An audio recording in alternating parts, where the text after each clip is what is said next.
Oi, what's the best game where you get to eat pie? What's the best game where you play a dead guy? Aye, you'll find out in VG247's podcast. Here, what's the best game where you swing from a rope? And what's the best game where you batter the Pope? Assassin's Creed 2. Like I said, you will find out in this here podcast.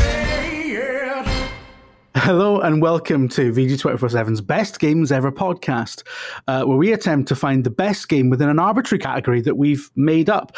For example, this week we're looking for the best game with NPC followers you would never hang out with in real life. Video games often put you in a situation where you have to, through sheer necessity, spend many hours of your life with characters who you don't necessarily dislike, but the conversation's always a bit stilted and they're just a bit weird. They don't really act like normal human beings, you know? I'm joined today by Editor-in-Chief Tom Orry. Hello. All right. That was a very soft barb at you, Tom, just to be clear. I know. Guides Editor James Bilcliffe. Hello there. And Guides Writer Kelsey Rayner. How's everyone doing? All right.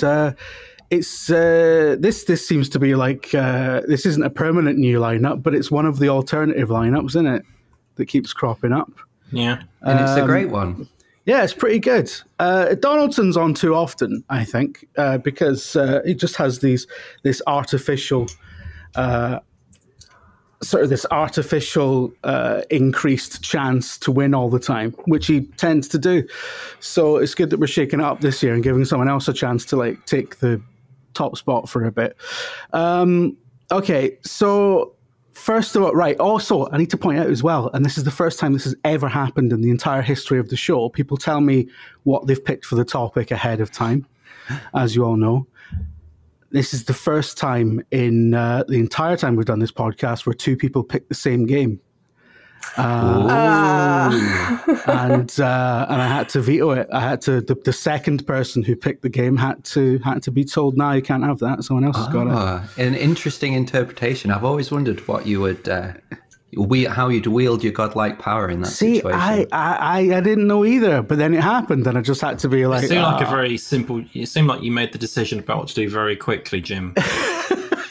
You didn't seem to care too much about the impact it would have. Have you guessed whose topic got next yet? So basically, what happened was Tom told me his pick, and someone else had already picked it, and I said I took a long time to deliberate about it internally. It felt like a long time, and I said you can't have that. Anyway, so we are going to go first of all to Kelsey. What have you got for us? So I picked the game with the follower that I've probably complained about the most, and that is Ashley from Resident Evil 4. Yeah. Some people argue that she's not that bad. I think she's a massive pain in the ass. In the game, she's an absolute liability, which is fine in Resident Evil 4 because you kind of need to have that responsibility over someone else. It makes things a little bit more challenging.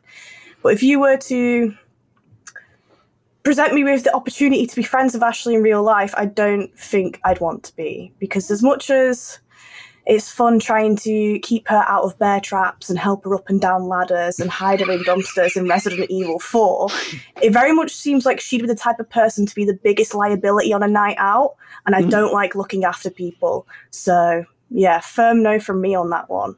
And on top of that, what does she actually bring to Resident Evil 4 other than shouting, "Leon, help!" and then later trying to, offer her phone number to him pretty much? Kelsey is pretty much that classic gif of Leon on the jet ski leaving and Ashley just being left behind. Yeah, that is. So on a night out, would you be getting her out of dumpsters or? I feel like she would be the type of person who, whenever you're moving from pub to pub, she's the one who's at the behind being carried up by two other people.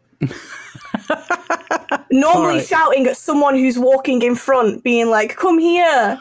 Yeah, those vibes. Which is fine in most cases, but it's not something that you really want to deal with after you've graduated from uni. Yeah, exactly. You just don't have time for that. It's like ladder puzzles and crate puzzles, isn't it?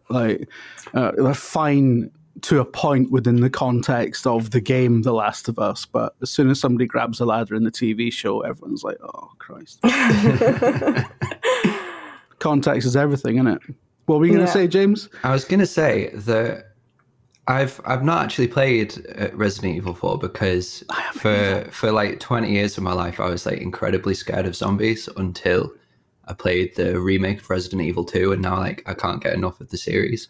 But is she not the president's daughter? Yeah. So she's the president's daughter, and she's, if I remember correctly, she's basically been kidnapped and taken to this Spanish village, and it's Leon's job to go and rescue her. So then obviously he finds her, then ends up with her following him for a good portion of the game.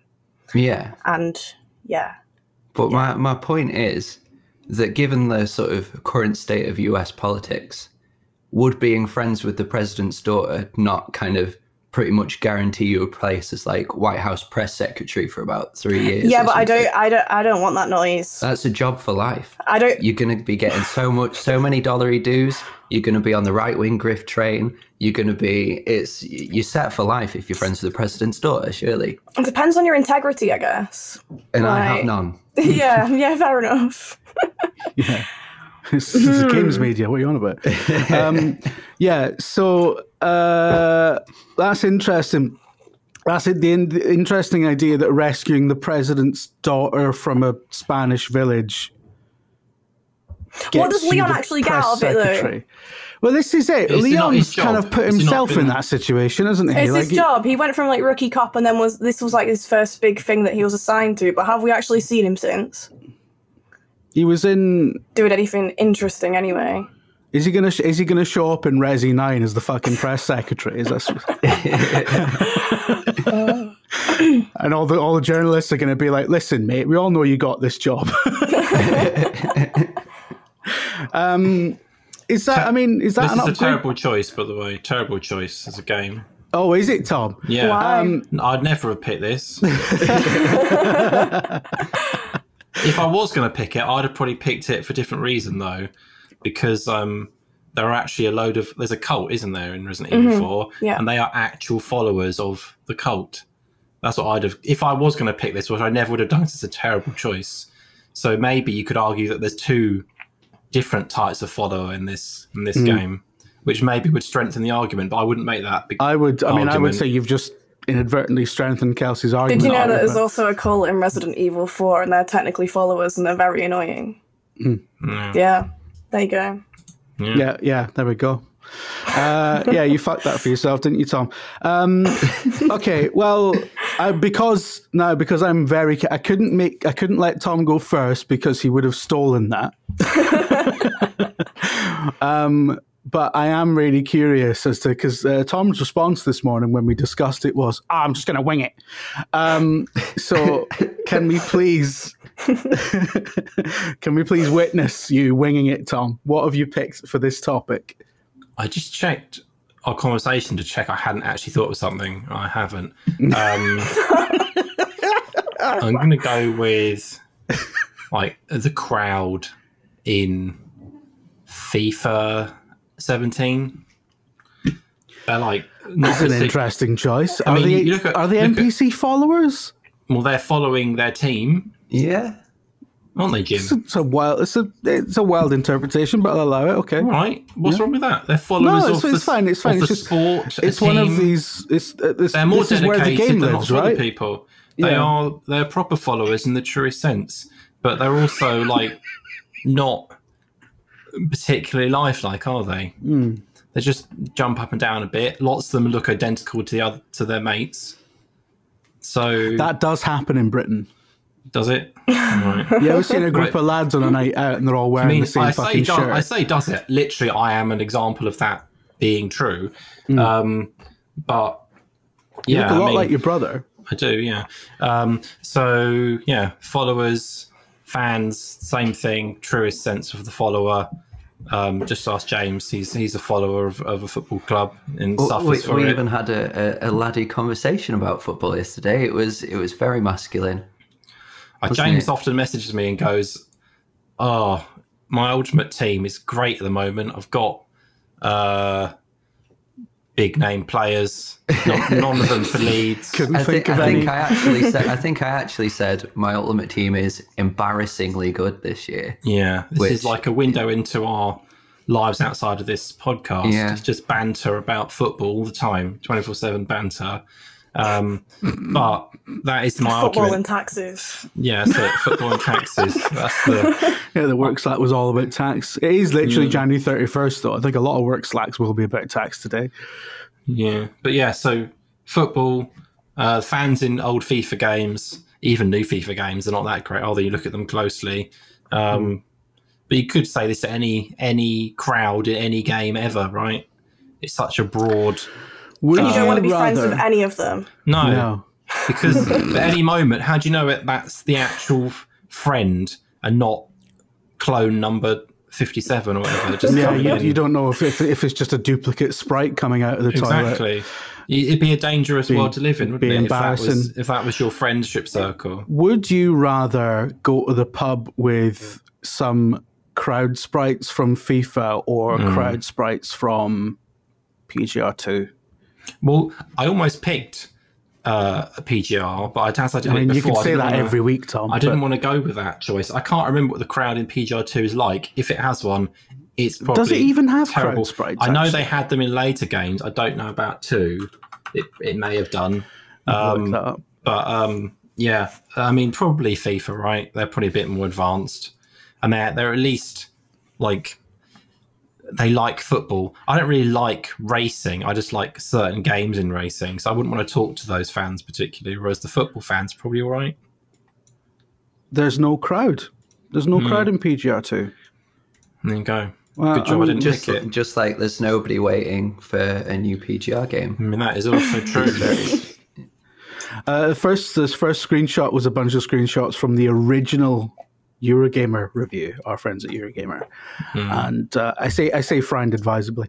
And one of the screenshots is from the Edinburgh level, and I know exactly what street it's on, and that's really eerie. But anyway, sorry.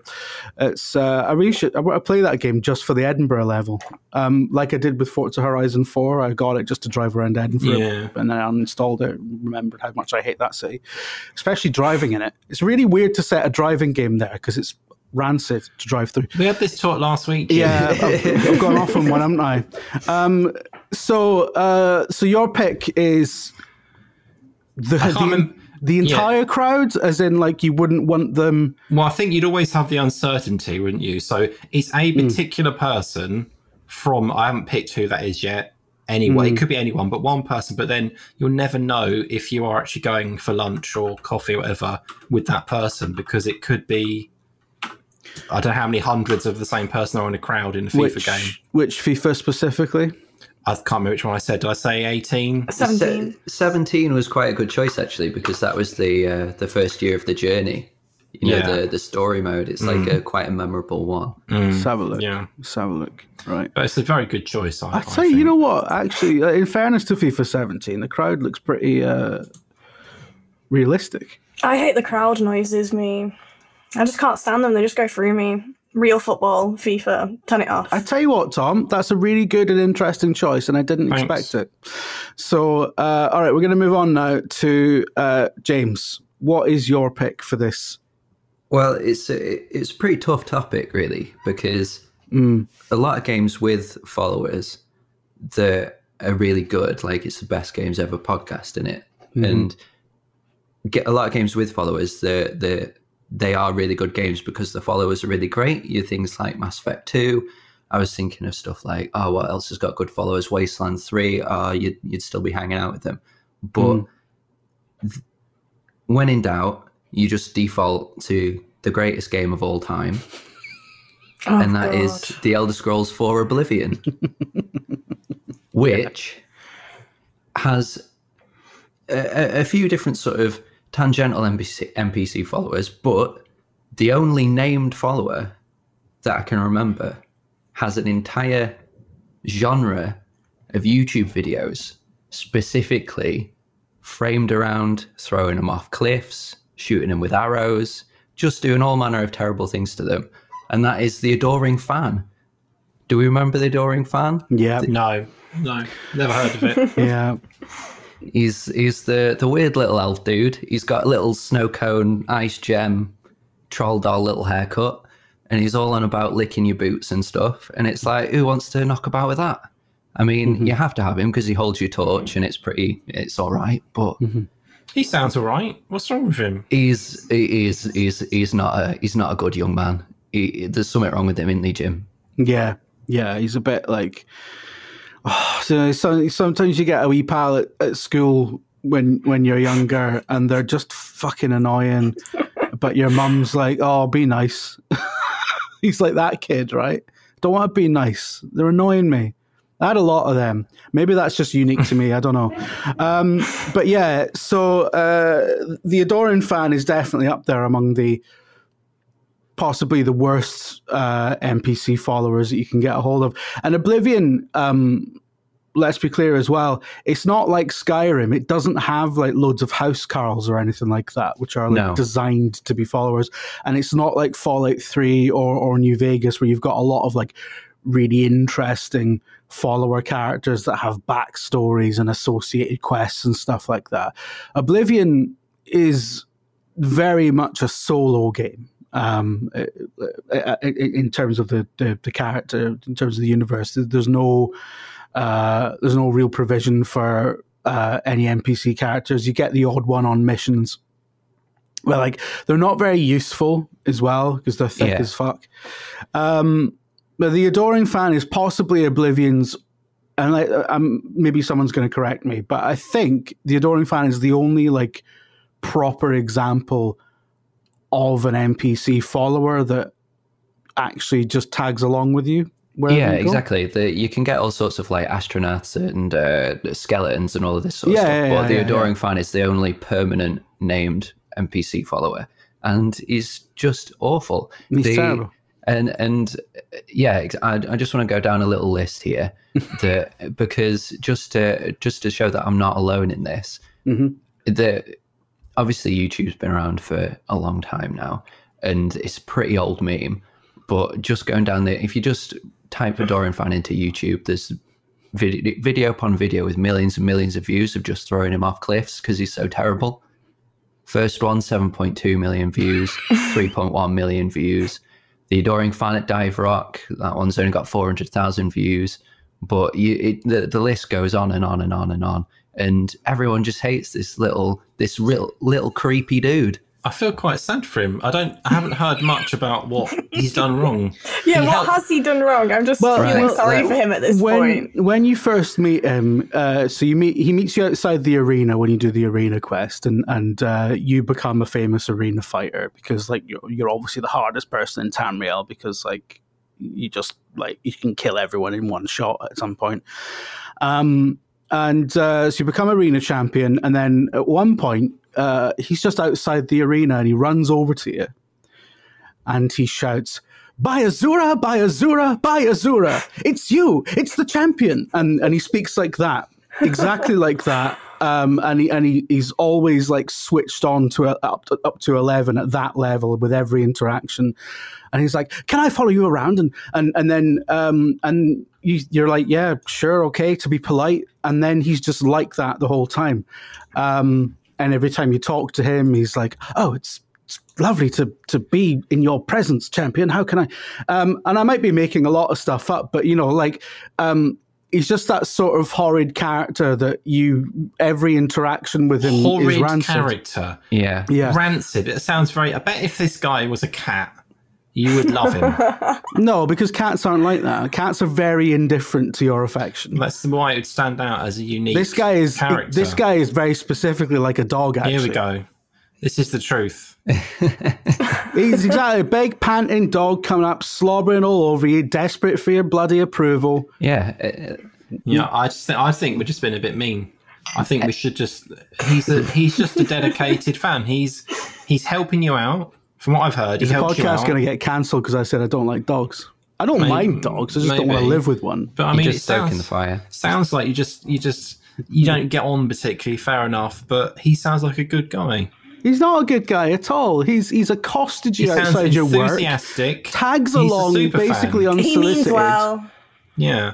Is he doing anything properly like nasty or bad or like bit creepy? No, yes, he does. He definitely does do things specifically creepy because you say that he means well, and I'm not sure that he does. I think he's got ulterior motives.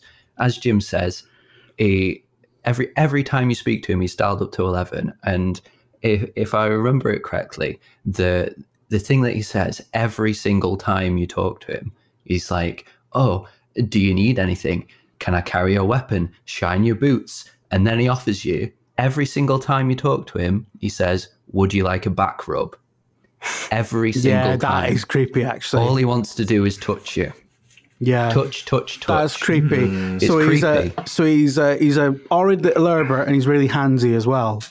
So so he's only good for getting kicked off mountains and things. But you know what? You kick him off a mountain, and he doesn't always. I'm pretty sure he's flagged as essential, isn't he? He can't actually die. He disappears for a bit, and then he comes back. Even after you've kicked him off a mountain, he'll come back and be like, let's just pick up where we left off. He is very Terminator 2 in that sense. He does just kind of melt into goo on the floor, and then he reanimates like some eldritch nightmare. Yeah, and because he's an Oblivion NPC, he's an horrid little potato man as well. Everything about him is creepy.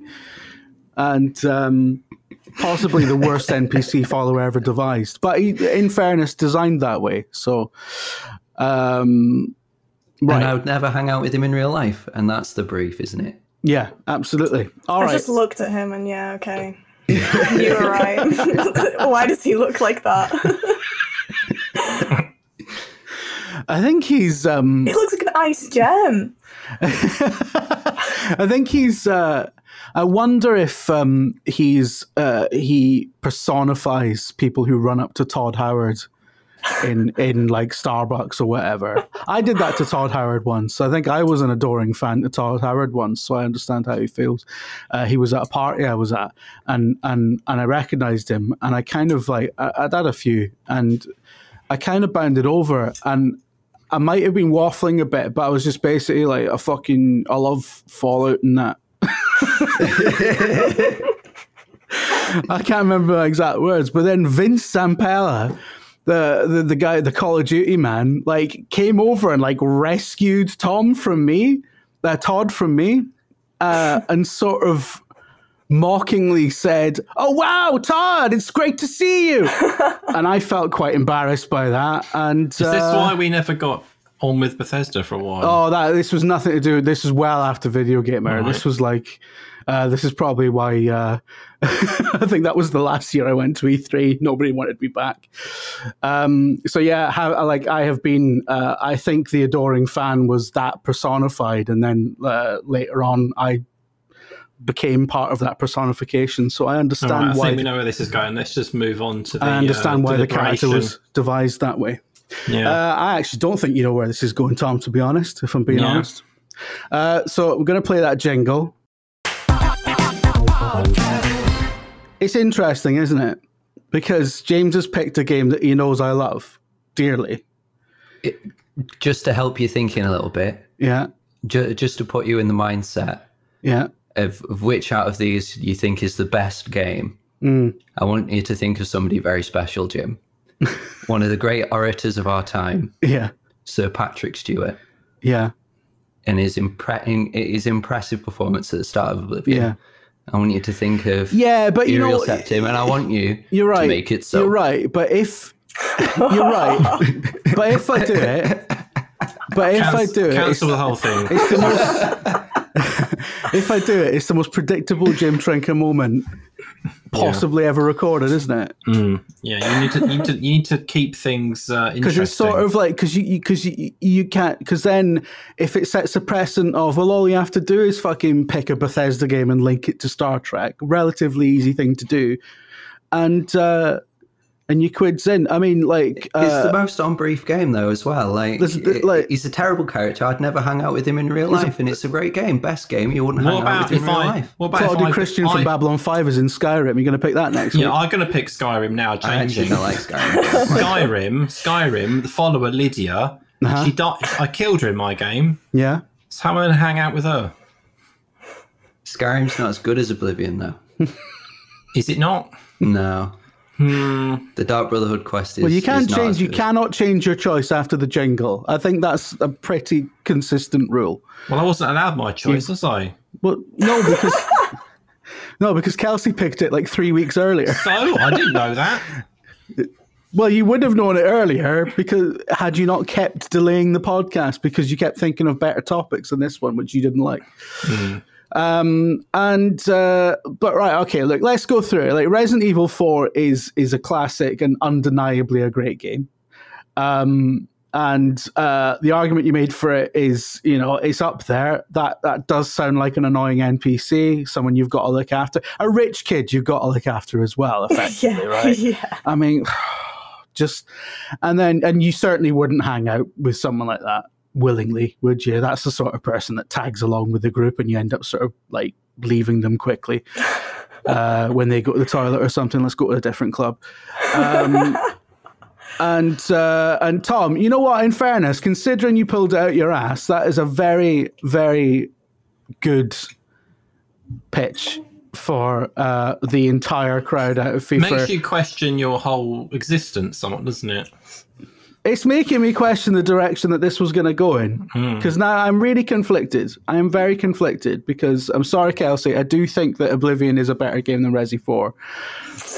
What a load of rubbish. That's actual nonsense now. Yeah. I think Oblivion is one of the best, is what is in the top 20 best games ever made. Resi 4 probably is as well, actually. But look, I think James's point about how because Ashley's the president's daughter, you'd hang out with her anyway, right? And you do it willingly, because you get all the extra clout and what comes with it. You might, but I would not. Well, if it's like, oh, do you want all my rich dad's money? Oh yeah, okay, I'll do that for a while. I mean, as much as like money would be nice, the idea of hanging around with rich people is not. You just do it for a while. Putting that out there. You just do it for a while, and then you'd like write a book about the whole thing. You'd be fine. See, like Tom, your argument and James's argument hinges on the idea of just not having any principles or morals. Yeah, of any kind, really. I'm so conflicted because I do think like that twisty interpretation of what an NPC follower is to apply it to a FIFA crowd, I think is genius, right? I genuinely do. I'm not just saying it. I'm so tempted to give it to FIFA, but it is the best game, and I simply cannot accept that Oblivion is not as good a game as FIFA fucking 17. You can say it's as good if you want. You absolutely cannot. And I can't believe it's really. I'm very conflicted, James. What I'm going to say is, James, you have won this week, right? But I'm giving it to you under protest because I feel like I've been bullied into it. This is actually quite scandalous in my opinion. Because all it takes is a Star Trek quote. All you've got to do now is just forget about how good the argument is. Just pick the best game. No, because it was also a really good argument. No, I'm saying I'm really annoyed. Yeah, I'm really annoyed. The best game in this list. Resident Evil 4 is better than Oblivion. Even I'd rather lose to that than Oblivion. Are there any Star Trek actors in Resi 4? Not that I'm aware of. Well, you should have just said yes. You should have said the bloke that opens the door is but you can't the bloke that does the pulley to open the Sean Bean. That police officer who dies at the very beginning, he was in Star Trek. Only for one episode though, but it counts. No, he was Data. Yeah, what James said.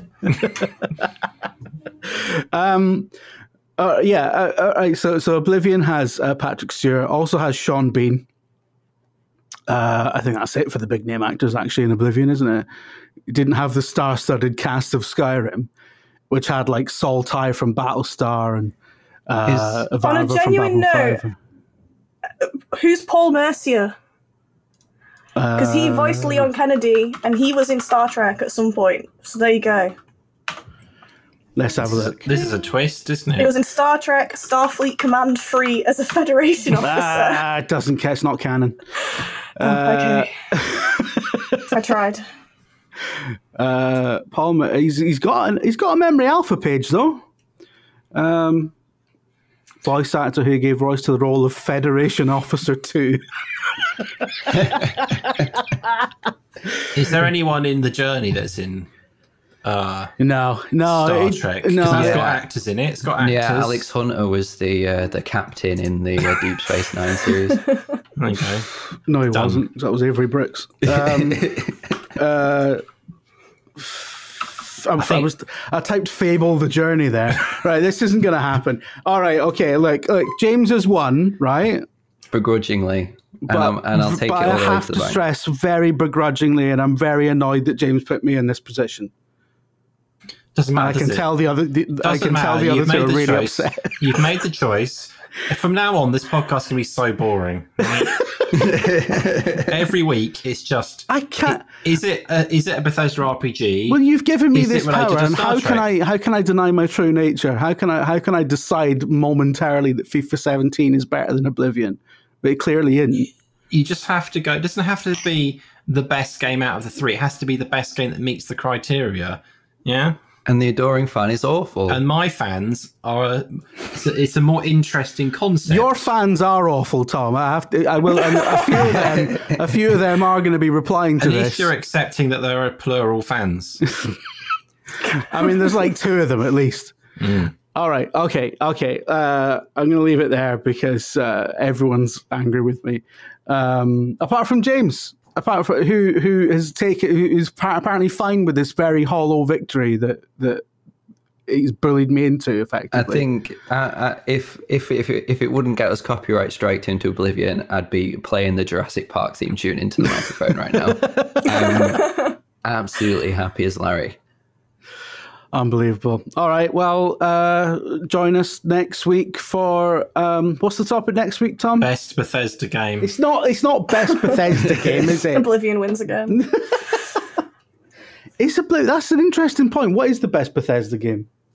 You could make an argument for so many different ones, like Fallout New Vegas, because you've got the Bethesda studio made games, but you have all the publisher ones too, and I think a lot of people would try and make the argument for like Dishonored or something, because that's like so mechanically kind of interesting and different. But we're straying perilously close to games punditry here, so I think we should call it a day. Yeah, absolutely. All right, well, please leave us a 5-star review. It has to be 5 stars. The content can be as abusive as you like, well, within reason. But as long as it's 5 stars, we'll be very pleased about it. So if you want to give us a 5-star review that goes very hard on how cruel James's choice was this week and how it maneuvered me into making a call that I actually didn't want to make. You're just weak, Jim. Right? That's all that's happened here. I'm trying to shift the blame, but I know it's not going to work. But if you want to make that point on iTunes or whatever, as long as you leave a 5-star review. All right, okay. Join us next week for the best game that you'd never believe was from that developer. So that's going to be an interesting one, isn't it? Like I said, you will find out in this here podcast. If you enjoyed the show, please give us a 5-star review wherever you get your podcast. It really helps us get the word out. We're not just a podcast, of course. If you'd like to hear more from the team, then check out VG247.com for our fantastic news coverage, features, reviews, and game guides. Thank you so much for listening. Goodbye.